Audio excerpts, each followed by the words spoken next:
O momento mais perigoso para um piloto de Stuka não era o mergulho, era o segundo em que a bomba já tinha saído, o alvo já tinha ficado para trás, e o avião ainda tentava voltar a subir. É aí que o Ju-87 deixava de parecer uma arma de precisão e virava um alvo lento, pesado e exposto no meio do céu. Dentro da cabine, o espaço era tão apertado que os ombros do piloto encostavam nas laterais. No piso, havia um visor de vidro. Era por ali que ele via o alvo vindo na direção dele a cerca de 600 quilômetros por hora. Depois da liberação da bomba, o peito afundava no assento. A visão escurecia pelas bordas e o corpo ainda tentava se recuperar da puxada quando vinha a parte realmente mortal. Poucos segundos de subida lenta, previsível, exatamente onde qualquer caça inimigo já sabia procurar. 3 em cada 4 pilotos e artilheiros do Stuka eram abatidos antes de completar 20 missões. Em combate ativo, muita tripulação não passava de 5 ou 6 surtidas. E o mais duro nessa história é que o perigo não vinha só dos caças inimigos. Parte dele estava no próprio desenho do avião. No momento em que a bomba era solta, o sistema automático de recuperação puxava o manche para trás com violência para tirar o Ju-87 do mergulho. Aquilo podia salvar o piloto de bater no chão desacordado, mas cobrava um preço. O avião saía do ataque devagar, pesado e previsível. Era exatamente aí que começava a caça.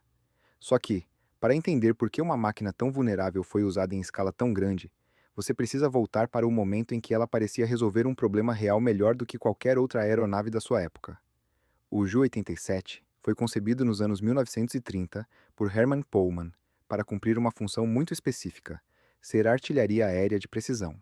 Enquanto bombardeiros horizontais espalhavam bombas sobre áreas inteiras, o Stuka mergulhava quase na vertical, apontava o nariz para um alvo concreto e soltava a carga muito mais perto do chão.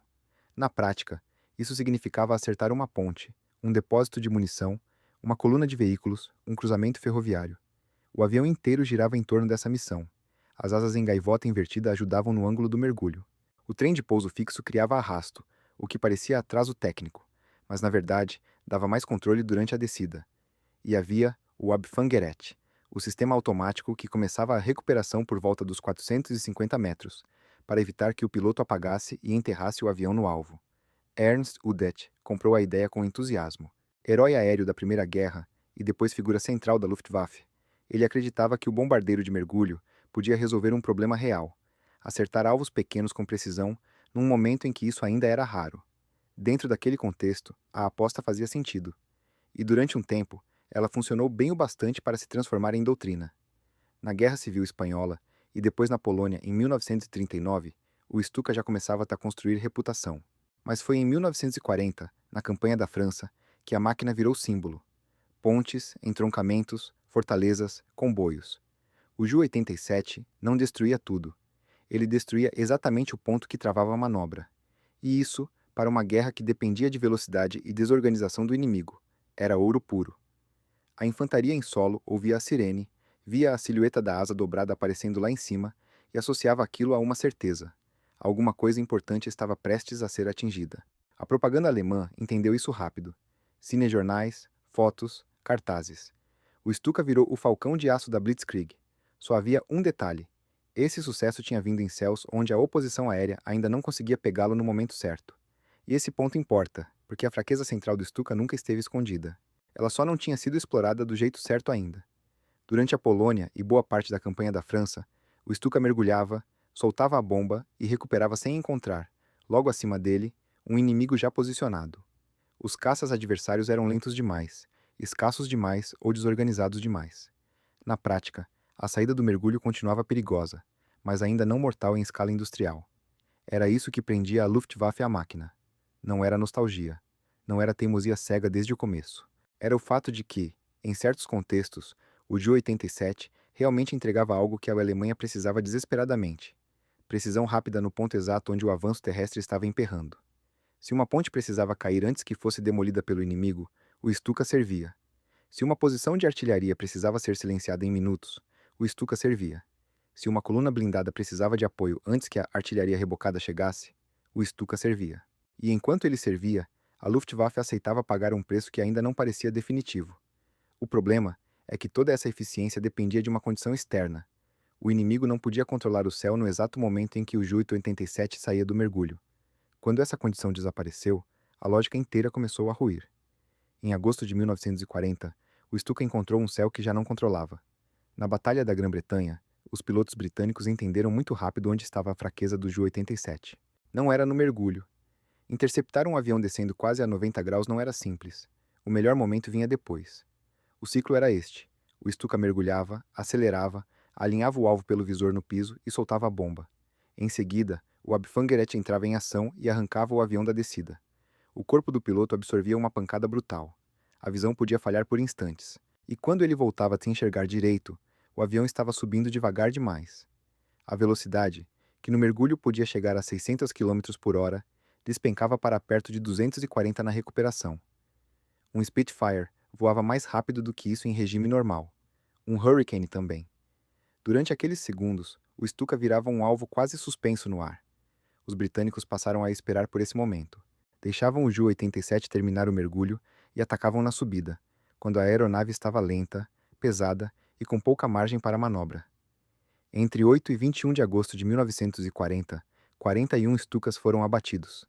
Em menos de 2 semanas, esquadrões inteiros foram destruídos. E havia outro problema que tornava isso ainda pior. A escolta alemã não tinha autonomia para ficar em cima do Ju-87, pelo tempo que o ataque exigia. Os Bf-109 que protegiam a formação cruzavam o canal já com combustível contado. Sobre o sul da Inglaterra, às vezes tinham apenas alguns minutos úteis antes de precisar voltar. Na prática, isso significava que o Stuka muitas vezes entrava no mergulho num momento em que a proteção de caça já estava se desfazendo. Esse detalhe muda tudo, porque ele mostra que a vulnerabilidade do Ju-87 não era só uma questão de velocidade. Era uma combinação de geometria do ataque, tempo de recuperação e limitação logística da própria Luftwaffe. O avião mergulhava no ponto errado. Saía lento demais.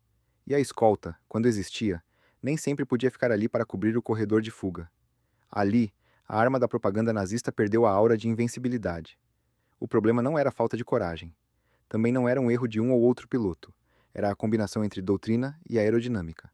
O avião precisava passar por um corredor de vulnerabilidade toda vez que atacava. E quando o inimigo aprendeu a esperar naquele ponto, o custo disparou. Os Stukas acabaram retirados da Batalha da Grã-Bretanha. Só que a guerra continuou. E aqui entra a pergunta que realmente importa. Por que a Luftwaffe não largou de vez o Ju-87 nesse momento? Porque ainda não tinha substituto funcional para o mesmo trabalho. Simples assim. O alto comando da Luftwaffe decidiu manter a aeronave em operação onde a cobertura aérea inimiga era menor. Frente Oriental, Mediterrâneo, Norte da África. A lógica era simples. Enquanto houvesse espaço para mergulhar sobre alvos terrestres sem ser interceptado a todo momento, o Stukalin ainda servia. Na Grécia, em Creta, no norte da África e depois em vários setores da frente oriental, isso parecia razoável. Em vários momentos, o Ju-87 voltou a entregar resultados táticos reais. Colunas soviéticas, posições defensivas, balsas, pontes, blindados. A máquina ainda acertava, ainda resolvia problemas imediatos, ainda convencia comandantes de terra de que valia a pena pedir mais uma missão. Mas essa retomada escondia uma armadilha. Toda vez que o Stuka voltava a ser útil, a Luftwaffe adiava a decisão de substituí-lo. E quanto mais tempo adiava, mais tripulações precisavam entrar naquela cabine estreita para manter uma doutrina que já tinha mostrado suas limitações. O problema era que manter a doutrina exigia tripulações novas, e elas estavam morrendo mais rápido do que podiam ser substituídas. Em 1939, um piloto podia chegar à linha de frente com cerca de 100 horas de voo. Em 1942, esse número já tinha despencado para 20. Alguns recrutas chegavam com apenas 10 horas de voo solo antes de entrar num Ju-87 carregado para combate. Isso bastava para decolar e pousar. Não bastava para administrar mergulho, fogo antiaéreo, caça inimigo e a recuperação automática de um bombardeiro de quase 4 toneladas. E isso não era detalhe técnico. Isso mudava da expectativa de vida.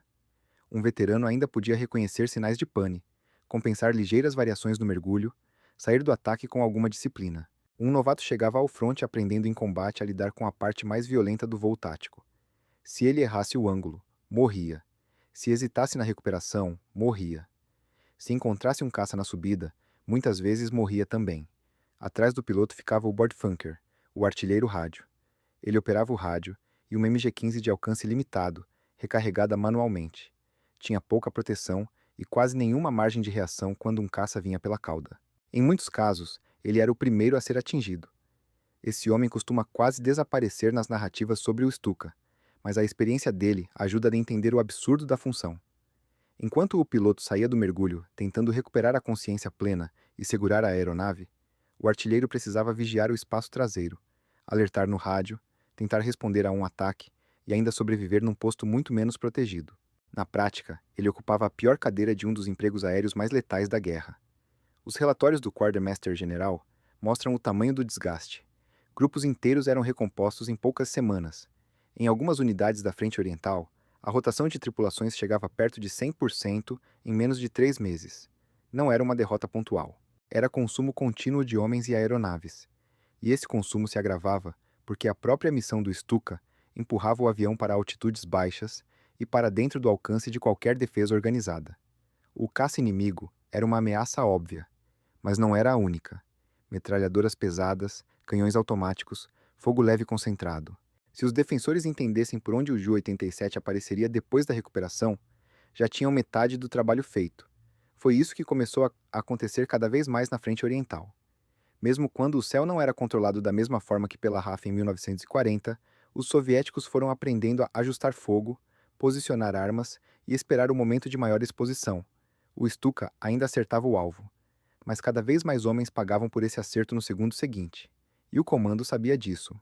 Os números chegavam, eram tabulados, arquivados e comparados. Ainda assim, abandonar o Stuka significava admitir que a doutrina do mergulho vertical tinha limite, e a Luftwaffe demorou para aceitar isso. Sem substituto pronto para a função, continuou empurrando recrutas para dentro daquela cabine estreita. No meio desse desgaste, alguns nomes sobreviveram e viraram lenda. O principal deles foi Hans Ulrich Rudel. Rudel completou 2.530 missões de combate, destruiu 519 tanques, perdeu uma perna em 1944 e continuou voando. Esses números são reais, mas Rudel não representa a experiência média de uma tripulação de Stuka. Representa o extremo improvável. Na verdade, Rudel só faz sentido aqui por contraste, porque a existência dele ajuda a distorcer a memória da função. Quando você pega um sobrevivente absurdo, transformado em símbolo, corre o risco de imaginar que o Stuka era duríssimo, mas administrável. Não era. Rudel é a exceção estatística que sobreviveu à função, não a prova de que a função era sustentável. Para cada Rudel, houve centenas de homens que desapareceram cedo demais para deixar memórias, retratos conhecidos ou qualquer fama. O padrão mais comum era outro: um recruta jovem, treinamento encurtado, poucas missões registradas e depois uma linha seca num relatório.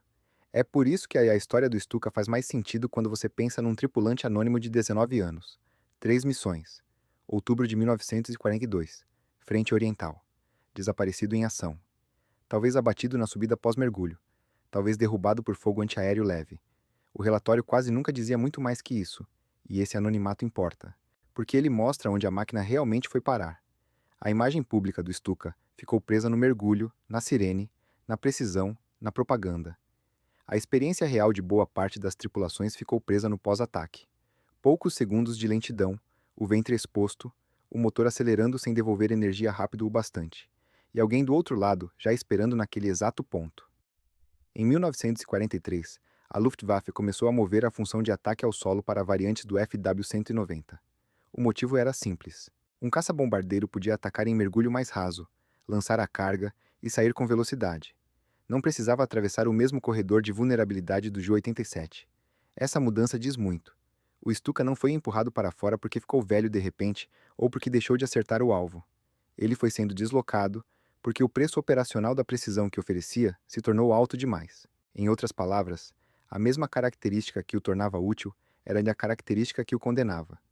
Aos poucos, a doutrina que havia parecido revolucionária nos anos 1930 foi ficando velha no pior momento possível, no meio de uma guerra em várias frentes.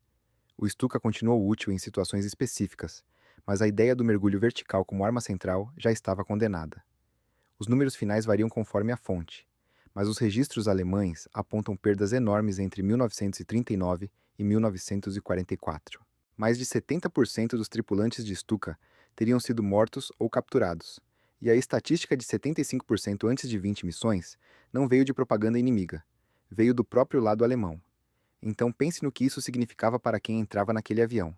O piloto sabia que a sobrevivência média era baixa, sabia que o momento mais perigoso vinha depois do ataque, quando o alvo já tinha ficado para trás. Sabia também que o inimigo tinha aprendido exatamente onde esperar. Mesmo assim, ele subia. Ajustava as correias, sentia a cabine apertar nos ombros, colocava o alvo no visor do piso e mergulhava outra vez. Em algum ponto do fronte oriental, um Ju-87 deixou um fio de fumaça preta desenhando uma curva no céu antes de desaparecer nas nuvens.